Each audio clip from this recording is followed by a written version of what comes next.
BRK భక్తి ప్రేక్షక మిత్రులకి శుభాకాంక్షలు. శ్రీ గురుభ్యో నమః. నమస్కారం. అందరూ కూడా మీ యొక్క ఇష్టదేవాన్ని ప్రార్థన చేసుకోండి, మీ తల్లిదండ్రులకి ప్రార్థన చేసుకోండి. నూతన సంవత్సరాన్ని ప్రారంభిస్తున్నాం. ఎన్నో ఆశలతో, ఎన్నో కోరికలతో ఎప్పుడెప్పుడురా వస్తుంది తెలుగు ఉగాది శుభాకాంక్షలు అందరికీ చెప్తామా? ఈ ఉగాది సంవత్సరం నాకు ఎలా ఉండబోతుంది, నా జీవితం ఎలా ఉండబోతుంది, ప్రపంచం ఎలా ఉండబోతుంది, ఆర్థికం ఎలా ఉండబోతుంది, వ్యవసాయం ఎలా ఉండబోతుంది, జీవితాలు ఎలా ఉండబోతున్నాయి, విద్యలు ఎలా ఉండబోతున్నాయి, వర్షాలు ఎలా ఉండబోతున్నాయి, రాజకీయం ఎలా ఉండబోతున్నాయి అని ప్రతి ఒక్కరికి ఒక క్వశ్చన్ మార్క్స్ ఎప్పుడు ఉగాది కోసం ఎదురు చూస్తున్నటువంటి మా ప్రేక్షక మిత్రులందరికీ కూడా పేరు పేరున శుభాకాంక్షలు. ఇప్పటి వరకు మా యొక్క ఛానల్ని ఆరాధిస్తూ, ప్రోత్సాహం చేస్తూ, సబ్స్క్రైబ్ చేస్తూ, ఈ ఛానల్లోని విశేషాలు అందరికీ మీ మిత్రులకి అందరికీ తెలుపుతూ ఉన్నటువంటి మీ యొక్క గొప్ప మనసుకి ధన్యవాదాలు. ప్రతి ఒక్కరికి కూడా పరాభవనామ సంవత్సర శుభాకాంక్షలు. ముందుగా మనం దైవ ప్రార్థనతో ప్రార్థన చేసుకుంటా. మీ ఇష్టదైవాన్ని ప్రార్థన చేసుకోండి.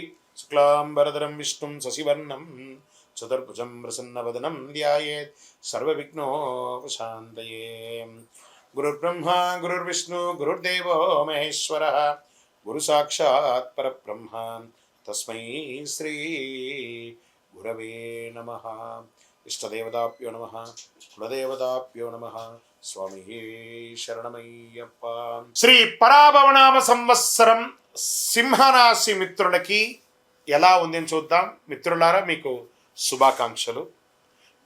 మఖా నక్షత్రం, పూర్వా పల్గుని, పుబ్బా నక్షత్రం, ఉత్తరా నక్షత్రం పల్గుని వారికి మొదటి పాదానికి సంబంధించిన మీరు సింహరాశి వారికి అప్పటి గడుపుతున్నారు.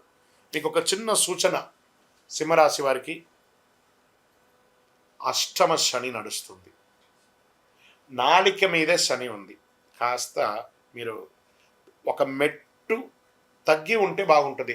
మిగతా గ్రహాలు అనుకూలంగా ఉన్న శని నాలిక మీద కూర్చుంటున్నాడు, కొంచెం ఇబ్బంది పెడుతున్నాడు, జాగ్రత్త. అందులోనూ మొన్నటి గ్రహణం 3వ తారీఖున జరిగినటువంటి యొక్క గ్రహణం ఉబ్బా నక్షత్రం మీదే వచ్చింది. కాబట్టి కొంచెం ఈ సంవత్సరం జాగ్రత్తగా, అందులోనూ మొదటి 90 రోజులు జాగ్రత్తగా ఉండాలని చెప్పడం జరిగింది. ఓకే. పరాభవన సంవత్సరం సింహరాశి వారికి పట్టుదల, నాయకత్వం, కీర్తి తీసుకొచ్చే సంవత్సరం. కొన్ని సవాళ్ళు వచ్చినా ధైర్యంగా ఎదురు చూసుకుంటారు. పోస్ట్ ఆగస్టు మీకు చాలా బాగుంటుందని కూడా చెప్పచ్చు. ఇంకా శని భగవానుడు ఈ సంవత్సరం శని మీనరాశిలో 8వ స్థానంలో, అందుకే అష్టమ శని అని చెప్పి చెప్పబడింది, సంచరిస్తున్నారు. పనుల్లో ఆలస్యం, అనుకోని ఖర్చులు, ఓర్పు వ్యవహరించాలి. ఇది అష్టమ శని ప్రభావం కాబట్టి జాగ్రత్తగా ఉండాలి అని చెప్పారు.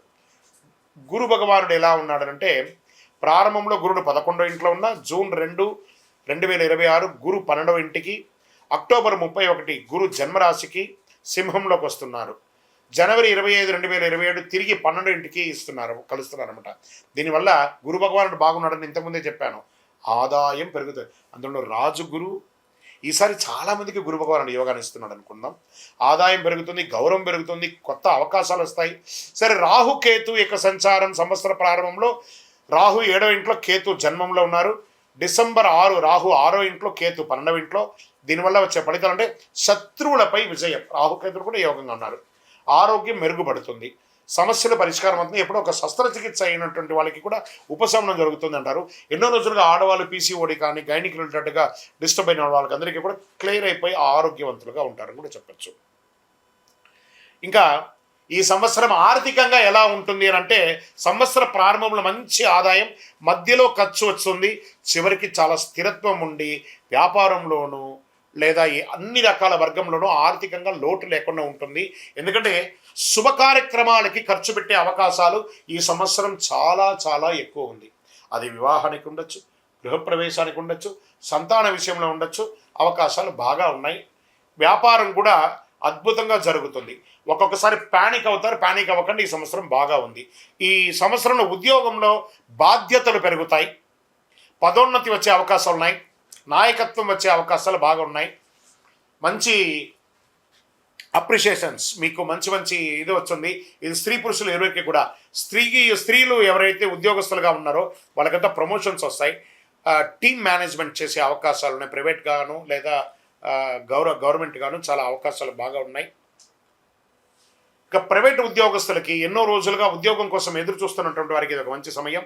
వివాహం కాని వారికి వివాహ యోగం మధ్యకాలంలో ఉంటుంది, వెంటనే రాకపోయినా మధ్యలో ఉంటుంది. దాంపత్య జీవితంలో పరస్పర అవగాహన చాలా అవసరం. కాస్త ఒడిదుడుకులు వచ్చే అవకాశాలు ఉన్నాయి. సింహరాశి మిత్రులారా, మీరు మీ వారితో కానీ మీరు మీ శ్రీమతితో కానీ కాస్త సంయమనంతో పాటించండి. మీకు మాత్రమే తెలుసు అనుకునేది సింహరాశి మిత్రులు, కానీ ఒకటి చెప్తున్నాను, మీకు కూడా తెలుసు అనుకుంటే ఇంకా చాలా బాగుంటుందేమో అనే ఒక సూచన. దీనివల్ల మీ కుటుంబం బాగుంటుంది, మీ ప్రేమ వ్యవహారం బాగుంటుంది, ప్రేమికుల మధ్య ఆ విడిపోయినటువంటి వ్యవహారాలను కూడా బాగుంటుందని కూడా చెప్పచ్చు.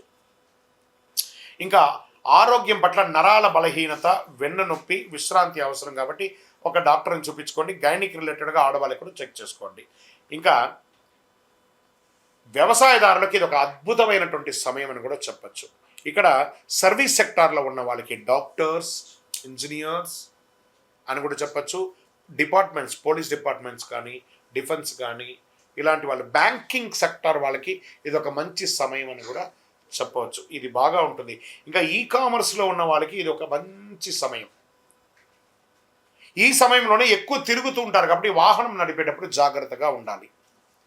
ఇంకా ప్రయాణాల ఆధ్యాత్మికమైనటువంటి యాత్రలు చేసే అవకాశాలు ఉన్నాయి, వృత్తిపరమైనటువంటి యాత్రలు చేసేటవి ఉన్నాయి. ఆ సమయాల్లో మీ యొక్క విలువైనటువంటి వస్తువులు జాగ్రత్త, అది మిస్ప్లేస్ అవ్వకుండా చూసుకోండి. తర్వాత మీ యూజర్ నేమ్స్, పాస్వర్డ్స్, మీకు ఏటీఎం పిన్ నంబర్స్, మీ డాక్యుమెంట్స్ ఇవన్నీ కూడా ఈ సంవత్సరం జాగ్రత్తగా ఉండాలి. ఒకటి మిస్ప్లేస్ అవ్వడం లేదా మిస్ అవ్వడం, దీని మీద లీగల్ యాక్షన్స్ కూడా తీసుకునే అవకాశాలు ఉంటాయి. కాస్త జాగ్రత్త పడండి. మీ పైన ఉన్నటువంటి లీగల్ కేసెస్ ఏమైనా ఉంటే మిశ్రమంగా ఉంది, అటు గెలుపు లేదు ఇటు ఓటమి లేదు, అలా లాగుతూ ఉంటుంది. ఇంకా నక్షత్ర ప్రకారంగా ఏ నక్షత్రం వారికి సింహరాశిలో ఎలా ఉంటారనేది కూడా చూద్దాము. మఖా నక్షత్రం గౌరవం పెరుగుతుంది, ఉద్యోగంలో పురోగతి, నాయకత్వ లక్షణం. ఇందులో రాజకీయ నాయకులు ఎవరైనా ఉంటే కూడా చాలా అద్భుతంగా ఉంటారని చెప్పచ్చు. పుబ్బా నక్షత్రం పూర్వ పల్గుని, ధనలాభం, కుటుంబంలో సంతోషం, శుభ కార్యక్రమాలు పెరిగే అవకాశాలు ఉన్నాయి. ఉత్తరా పల్గుని నక్షత్రం మొదటి పాదంలో ఉన్న వాళ్ళకి కొత్త అవకాశాలు, పదవి ప్రభావం పెరుగుతుంది, సమాజంలో పెరిగే వారికి కొంచెం అనుకూలమైనటువంటి ఫలితాలు పొందే అవకాశాలు ఉన్నాయి. అదృష్ట సంఖ్య ఈ సంవత్సరం ఏదైనా ఉందంటే 1, 3, 9. అదృష్టమైనటువంటి రోజులు ఆదివారం, మంగళవారం. అదృష్ట రంగులు కేసరి మరియు బంగారు రంగం వారు. ఈ సంవత్సరం పరిహారం ఏమైనా ఉందంటే ఆదివారం రోజు సూర్యారాధన చేయాలి. బాగా గుర్తుపెట్టుకోండి, ఆరోగ్యానికి సంబంధించినటువంటి భాస్కరుడిని ప్రార్థించాలి. ఆదిత్య హృదయం ప్రార్థన చేయండి. సూర్యుడికి అర్ఘ్యం నీళ్లు వదలండి, తులసికి నీళ్లు వేయండి, ఎర్రని పుష్పంతో అర్చన చేయండి, గో పూజ చేయండి, గోవులకి ఆకుకూరలు, పండ్లు ఇవన్నీ కూడా పెట్టండి.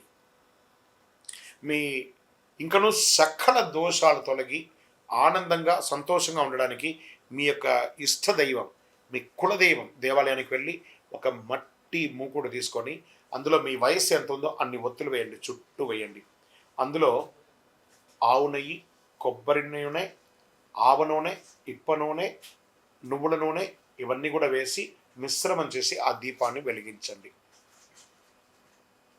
దీనివల్ల ఆరోగ్యం బాగుంటుంది, గ్రహ దోషం తొలగుతుంది, శనిగ్రహ దోషం తొలగుతుంది. ఇంకనూ అతి శక్తివంతమైనటువంటి స్వామి మాకు ఇంకా కొంచెం అద్భుతమైనటువంటి శక్తి కలిగించడానికి ఏమైనా ఇవ్వండి అని అంటే ఒక 48 రోజులు పూజ చేసి చండీ సప్తశతి పారాయణంతో, సుదర్శన హోమాలు చేసి, సుబ్రహ్మణ్య భుజంగా పారాయణం చేస్తూ సిద్ధంగా ఉన్నటువంటి అతి శక్తివంతమైన కరుంగాళి మాలను ధరించడం వల్ల నరదృష్టి పోతుంది, ఆరోగ్యం బాగుంటుంది. కావాల్సిన సంప్రదించండి. ఇంకనూ మీ వ్యక్తిగత జాతకం తెలుసుకోవడానికి మీ పరిసర ప్రాంతాల్లో ఉన్నటువంటి గురువుల్ని సంప్రదించండి. గురుగారు ఈ ఉగాది సంవత్సరం నాకు ఎలా ఉంది. ఇక్కడ ఇంకొక విషయం అంటే ప్రతి ఒక్కరు కూడా కొత్త సంవత్సరంలో జాతకం తెలుసుకోవాలి. మీ గురువుగారి దగ్గర సంప్రదించండి, లేదా మా దగ్గర తెలుసుకోవాలనుకుంటే ఈ యొక్క డిస్ప్లేలో ఉన్నటువంటి నంబర్కి మీ యొక్క పేరు, date of birth, time of birth, place of birth WhatsApp చేయండి. విజయోస్తు. ఇప్పటి వరకు ద్వాదశ రాశుల్లో ఉన్నటువంటి వారికి మనం చెప్పుకున్నాము. జాతకం పడుతున్న వర్షానికి గొడుగు మాత్రమే, కానీ జాతకం జీవితం కాదు. మీరు మిమ్మల్ని, మీ జీవితాన్ని నమ్మండి, మీ ఇష్టదైవాన్ని నమ్మండి, మిమ్మల్ని నమ్మండి. అన్ని రకాలుగా మేలు జరుగుతుంది. మీరందరూ కూడా ఆయురారోగ్య ఐశ్వర్య భోగభాగ్యాలతో ఉండాలని అఖిలాండ కోటి బ్రహ్మాండ నాయకుడు శ్రీ ధర్మశాస్త్ర అయ్యప్ప స్వామి వారి 18 అవతారముల దేవాలయం జీవకొండ తిరుపతిలో మీకోసం ప్రార్థన చేస్తాను. వందే మాతరం, వందే మాతరం, వందే మాతరం. చంద్రమౌళి వెంకటేశ్వరమ శరణమయ్యప్ప.